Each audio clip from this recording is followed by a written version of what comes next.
കോട്ടയത്തേക്ക് പോവുകയായിരുന്ന സ്വകാര്യ ബസ് നിയന്ത്രണം വിട്ട് വൈദ്യുതി പോസ്റ്റിലിടിച്ചു. സ്കൂട്ടർ യാത്രക്കാരനെ രക്ഷിക്കാനുള്ള ശ്രമത്തിനിടെയാണ് അപകടമുണ്ടായതെന്നാണ് പ്രാഥമിക വിവരം.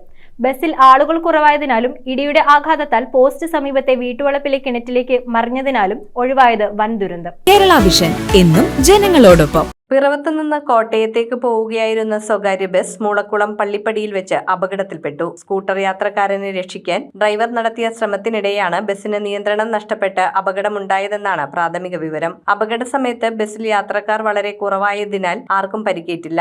നിയന്ത്രണം വിട്ട ബസ് റോഡരികിലെ വൈദ്യുതി പോസ്റ്റിൽ ഇടിക്കുകയായിരുന്നു. ഇടിയുടെ ആഘാതത്താൽ പോസ്റ്റ് സമീപത്തെ വീട്ടുവളപ്പിലെ കിണറ്റിലേക്ക് വീണു. എന്നാൽ പോസ്റ്റ് കിണറ്റിൽ തങ്ങി നിന്നതിനാൽ വീടിനും കേടുപാടുകളൊന്നും സംഭവിച്ചില്ല. ഇതുമൂലം വൻ ദുരന്തമാണ് ഒഴിവായത്. News bureau I vision Piravom. ഇനി ജയിക്കാൻ 3 ബോളിൽ 18 റണ്ണാണ് വേണ്ടത്. 3 balls 18 runs. ചേട്ടാ കണക്ട് ആവണേ. New man Basil on strike. Basil connect ആവോ ഇല്ലേ ഒന്ന് നോക്കാം. Oh, that's a six. അതൊരു കിടിലൻ ഷോട്ട്. ഉഗ്രൻ connection. That's another six. Last ball 6 runs. Is that a six? Yes, it's a six. Yeah.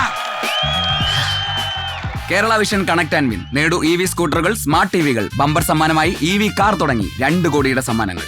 Connect ചെയ്താൽ ജയമുറപ്പ്.